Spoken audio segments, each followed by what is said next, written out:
Monsieur le Président, Madame, Monsieur du tribunal, j'ai repéré il y a peu une magnifique montre Rolex. Elle est en argent, blanche, le cadran en cœur ouvert, automatique, sublime. Mon seul problème, c'est qu'elle est assez chère. Donc j'ai essayé de trouver une solution, et ma solution, c'est que j'ai une petite sœur de 14 ans. Donc ce que je pourrais faire, c'est la vendre pour me faire un petit peu d'argent de poche. Ou la louer, parfois c'est plus rentable. Mais ça me paraît compliqué de faire ça à quelqu'un que je connais. Le trafic d'êtres humains comme ça, c'est fait pour les grands criminels qui finissent sur Netflix, pas pour les gens normaux comme vous et moi. Et puis c'est ma sœur. C'est pas pareil que les autres filles. Monsieur le Président, Madame, Monsieur du tribunal, c'est là que Monsieur Xavier Chevalier a trouvé la solution. Anonymiser ses victimes grâce aux réseaux sociaux. Lui, dans le cadre de ce dossier, il n'a pas vu Noémie, 14 ans, Inès, 20 ans, ou Lilia, 17 ans. Il n'a pas vu les vies qu'il a brisées, l'intimité qu'il a violée, les espoirs qu'il a brisés. Il n'a vu que Nono_Nantes, Inous @Toulouse, Lilia/Parisian Life. Il a vu des adresses IP, des photos de plage, des photos de chatons, des bribes de leur vie qui lui permettaient au fond de rester bien à distance. Depuis son appartement de Nancy, il n'a jamais été au contact des victimes. Aujourd'hui, à l'audience, c'est la première fois qu'il les voit IRL, en vrai. Et pourtant, depuis son appartement de Nancy, il a volé leur jeunesse, il a volé leur innocence, il a volé leur humanité. Monsieur Xavier Chevalier, il a été lâche dans ses agissements. Parce que c'était beaucoup plus simple, au fond, d'être un monstre derrière un ordinateur, d'être un proxénète dématérialisé, d'être un prédateur caché derrière son écran. C'était beaucoup plus simple d'être Andy, ce jeune influenceur dont les fans sont si amoureuses qu'elles feraient n'importe quoi pour lui, que d'assumer la réalité morbide d'un pédopornographe proxénète. Monsieur Xavier Chevalier n'avait aucune raison, il n'aurait jamais dû entrer en contact avec ses victimes. D'ailleurs, c'est ce qu'elles ont pensé elles-mêmes. Andy me parle des 6 millions d'abonnés qu'il a. Andy m'a remarqué, moi. Quelle chance! C'est extraordinaire! Cet Andy qu'elle connaissait si bien, dont elle suivait le quotidien jour après jour, qu'elle sentait si proche d'elle. Tout devenait possible pour 3 Juliettes qui pensaient avoir trouvé leur Roméo. Seulement Roméo, c'était pas Andy, c'était Monsieur Chevalier. Ses messages d'amour, ses petites attentions, ses je t'aime, ses je pense à toi, tu me manques. Cachait en réalité un homme de 30 ans qui allait demander à des jeunes filles, dont une de 14 ans, de leur envoyer des vidéos d'elle à caractère pornographique.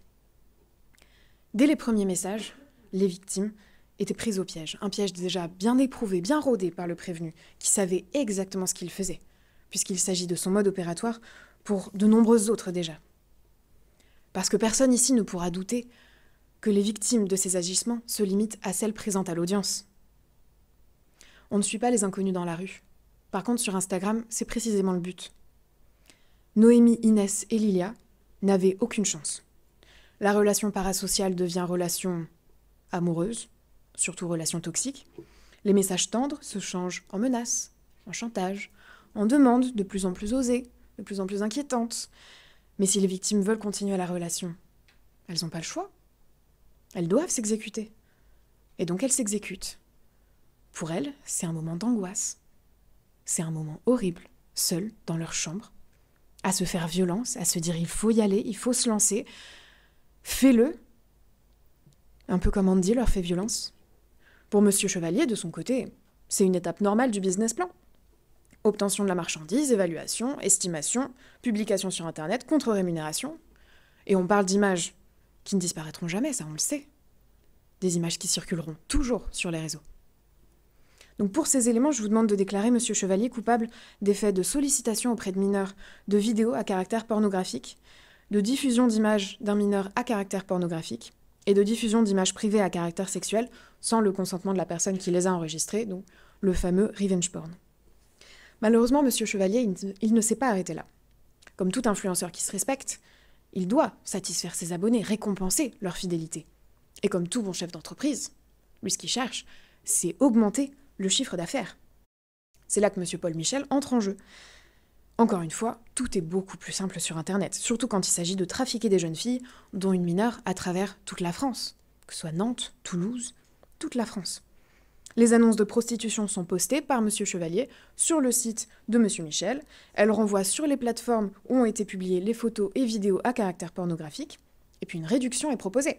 Les abonnés de la plateforme auront des tarifs préférentiels pour les actes sexuels proposés par Inès et Lilia. Enfin, proposés. Évidemment, sous la contrainte de M. Chevalier. C'est toute une organisation qui est mise en place. Et ces actes sexuels, ils ont lieu. Les rendez-vous sont pris. Les prestations sont payées, tout ça sur le site de M. Michel. La dématérialisation du proxénétisme à l'état pur. Le bon coin de la prostitution. Encore une fois, les prévenus sont cachés derrière leurs ordinateurs, bien à l'écart de la réalité qui est vécue par Inès et Lilia.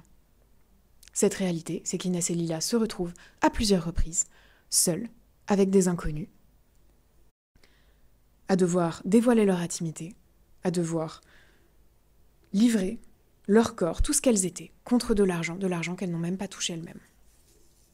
Pour ces éléments, je vous demanderai de déclarer messieurs Chevalier et Michel coupables des faits de proxénétisme aggravé, puisqu'ils concernaient plusieurs personnes, dont une mineure, et qu'il a été facilité par un réseau de communication. Alors si monsieur Chevalier apparaît certes comme le coupable principal dans ce dossier, puisqu'effectivement, c'est lui qui était à l'origine des transactions, c'est lui qui recherchait les filles, c'est lui qui a récupéré la majeure partie du produit de l'infraction, monsieur Michel ne pourra pas se décharger de sa responsabilité, puisqu'au travers de son site, il a bien été l'intermédiaire des transactions, il a bien été l'intermédiaire entre les clients d'un côté et les prostituées de l'autre. Demeure la question de la peine que vous allez prononcer, monsieur le président, madame, monsieur du tribunal. Aujourd'hui, 3 victimes sont présentes. 3 victimes ont déposé plainte, mais beaucoup d'autres ont contacté Lilia quand elle a témoigné, la première, sur les réseaux sociaux. Il est ainsi nécessaire de replacer ce dossier dans son contexte actuel. On ne parle pas de faits uniques, de faits isolés. C'est bien un phénomène d'ampleur, aux ramifications infinies et aux victimes indénombrables. Donc quand des survivantes de prostitution déclarent « Je n'étais qu'une marchandise », ce sont des moments qu'on vous vole, on devient complètement déshumanisé. Ça, c'est aussi la parole de toutes les victimes, des prévenus. Le proxénétisme n'est certes pas reconnu comme crime contre l'humanité, pourtant sa cible, c'est bien l'humanité de ses victimes. Je vous ai demandé de déclarer M. Chevalier coupable de sollicitation d'un mineur pour obtenir des images pornographiques, diffusion de ces images et également diffusion des images concernant Inès, qui elle était majeure. Mais je vous demanderai également de prendre en compte le fait qu'aucune qualification juridique ne recouvre réellement les agissements du prévenu à ce titre. On lui reproche certes d'avoir diffusé ces images, mais ce qu'il a fait, ça va bien au-delà de tout cela. Il les a vendues. Il a manipulé ses victimes, dont des enfants. Il les a faites s'humilier pour son gain financier. On ne parle pas d'un pédopornographe qui diffuse des images pour en recevoir lui à son tour. On parle bien d'un délinquant qui abreuve Internet de nouvelles vidéos pour son profit. On parle d'un homme de 30 ans qui voit la vidéo d'une enfant de 14 ans en train de se pénétrer avec un objet et qui met un prix sur cette vidéo. Cette dimension financière, elle est essentielle dans ce dossier, parce que la marchandisation des corps de Noémie, Lilia et Inès, elle est au cœur des agissements de M. Chevalier, et on ne peut pas la laisser de côté. Ainsi, au vu de l'importance du réseau, de l'organisation des agissements, avec plusieurs étapes que j'ai énoncées, pour garder les victimes sous emprise, et au vu de la déshumanisation complète des victimes, au travers des réseaux sociaux, je vous demanderai de condamner M. Chevalier à la peine de 6 ans d'emprisonnement ferme et à la peine complémentaire de confiscation des éléments qui ont été saisis lors de la perquisition de son domicile, qui représente le produit de l'infraction. Quant à M. Michel, je vous demanderai de le condamner à la peine de 3 ans d'emprisonnement ferme, et je sollicite que ces 2 condamnations soient assorties d'un mandat de dépôt. Ce sont des peines lourdes que je requiers aujourd'hui, j'en suis bien consciente. Mais il est de ces sujets où la justice se doit de frapper fort pour être entendue. Et aujourd'hui, elle doit être entendue par beaucoup. Les 2 prévenus ici présents, tous ceux qui payent, qui achètent des vidéos, des photos, des actes sexuels, parfois fournis même par des mineurs, de 14, 13 ans, parfois plus jeunes. Mais elle doit également, surtout, être entendue par les victimes. Toutes ces victimes de l'ombre, qui n'ont pas osé faire un pas dans la lumière, qui n'ont pas osé déposer plainte par peur, par honte, elles doivent entendre une chose, c'est que la peur va changer de camp.